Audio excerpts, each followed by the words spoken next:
जब छठ है, इस दिन आप सुबह उठेंगे, नहाएंगे धोएंगे और साफ फ्रेश कपड़े पहनकर और आप नदी के किनारे, तालाब के किनारे, समुद्र के किनारे या अपने घर के अंदर किसी टब में छत पर खुली जगह पर खड़े होकर मैंने तो लोगों को देखा है कि लोग जो है अपनी ही घर के बगीचे में जो है इतना बड़ा गड्ढा कर लेते हैं, गड्ढा खोद कर उसे पूरा चिकना साफ करवा के उसमें पानी भर कर खड़े होते हैं और महिलाएं उसी में पूजा करती हैं। उसका भी अलग ही फल है, मतलब सिर्फ पानी में खड़े होकर अर्घ देने से है। और फिर 36 घंटे बाद महिलाएं अपना घर वापस लौट के व्रत खोलती हैं, भोजन ग्रहण करती हैं, मांग जो है वो नाक से भरना शुरू करती हैं, पूरी मांग भरती हैं, पूरे नियमों का पालन करती हैं, अपने औलाद के लिए, अपने बच्चे के लिए, अपने परिवार के लिए, अपने देश के लिए कई कई तरह से लोग मन्नतें मांगते हैं और इस पूजा को करते हैं।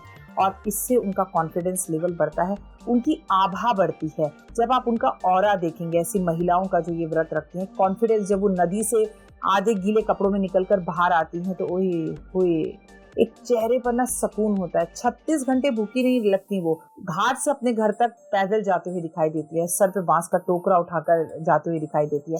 तो ये अपने आप में अद्भुत व्रत। अब आप और मैं अगर ये व्रत नहीं करते तो हम क्या कर सकते हैं, चलिए जानते हैं।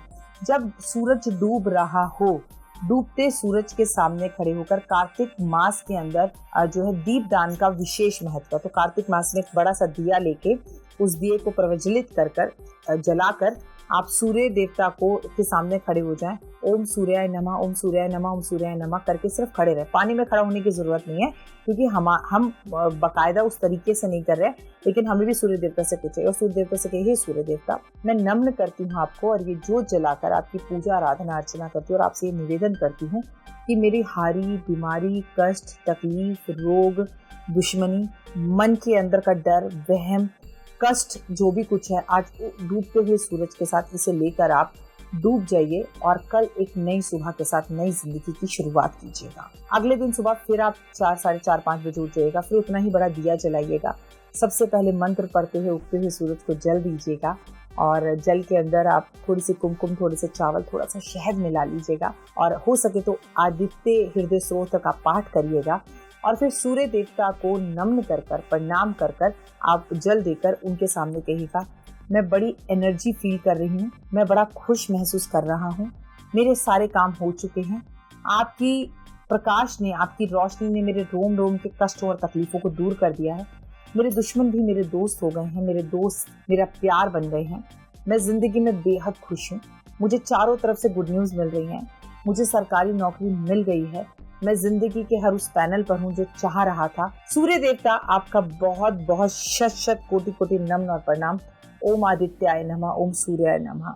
आपको मैं प्रणाम करता हूँ और ये दीपक आपके लिए प्रकाशित करता हूँ। और दीपक खुली जगह में, पार्क में या बालकनी में कहीं पर भी या किसी तुलसी के पौधे के नीचे रख दीजिए, खुले मैदान में, और अपने घर चले जाइएगा।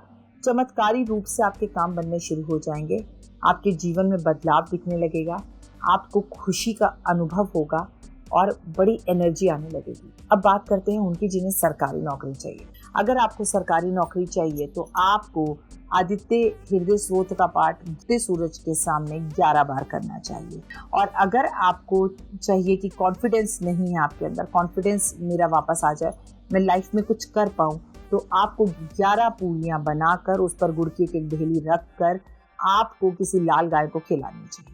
और अगर आपके अंदर किसी भी इंटरव्यू को देने का कॉन्फिडेंस नहीं है, आपको डर भय लगता है, आप में घबराहट और बेचैनी होती है, तो आपको कुछ नहीं करना है। आपको सिर्फ सूर्य देवता को पानी का एक तांबे का लोटा लेकर उसमें लाल चंदन मिलाकर अर्पण करना है।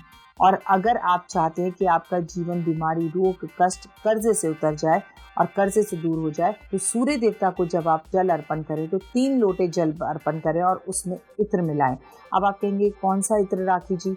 तो कोई भी इत्र हो सकता है, कोई भी इत्र उसमें मिलाएं और मिलाने के बाद आप उसे सूर्य देवता को ओम सूर्याय नमः कर आप उसे जल को उनको चढ़ा दीजिए, अर्पण कर दीजिए। It is more than enough, और कुछ करने की ज़रूरत नहीं है। ऐसा करने से आपके अंदर कॉन्फिडेंस बढ़ेगा, आपको सरकारी नौकरी मिलेगी,